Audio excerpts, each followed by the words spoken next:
Assalamualaikum. Selamat petang. Aku ni ada di Arena Gurun. Tengah tunggu member aku Ustaz. Dia pergi toilet. Kami dalam perjalanan nak ke Kulim sebab aku nak hantar customer.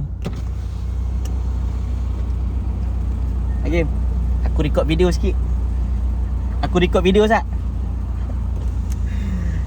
Jadi kita nak ke Kulim, nak hantar kereta kat customer aku. Customer ni beli atas aku bulan ni sebuah Honda HR-V. Nak jadi cerita, kereta ni ada kipas tak jalan. Jadi kita sebagai user ni, kita tanggungjawab, kita tak lepas tangan. Kita minta dia hantar kat kedai. Lepas tu kita repair sampai siap, kita hantar balik pergi kat dia. Okay. Lepas tu ada orang nak lalu apa. Okay, lepas aku pun nak ke Penang. Nak ke Penang, nak jumpa seorang kawanku di Sungai Bakap, lagi seorang di Bukit Mutajam. Dan nak cerita pasal Kak Wati ni. Kak Wati ni dia kenal aku dalam live. Lepas tu dia contact admin.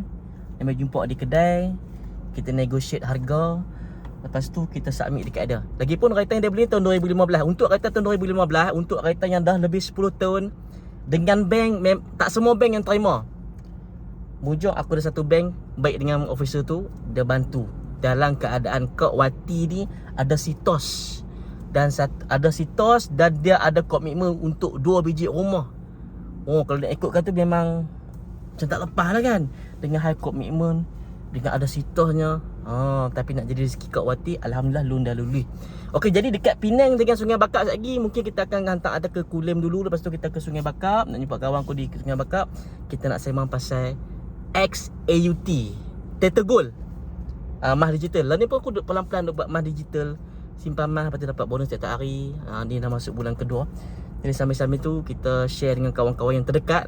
Sebab aku pun dah buat setiap hari dapat bonus. Alhamdulillah lah. Boleh buat satu passive income yang lain. Kereta kita jual, warranty kita jual. Passive income pun dengan mah digital ni pun kita buat pelan-pelan. Jadi macam hari Khamis hari tu ni pun kita ada basking.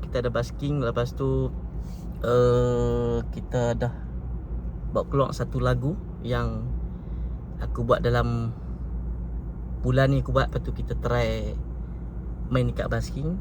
Lagu tu macam okey sikit lah. Dia nak ala ke rock modern sikit kan. Cantik lah. Jadi untuk hari ni aku pun nak teruskan perjalanan ke Kulim. Jadi semoga dipermudahkan segala urusan, dimurahkan rezeki dan dikurniakan kesihatan baik. Assalamualaikum, canggih.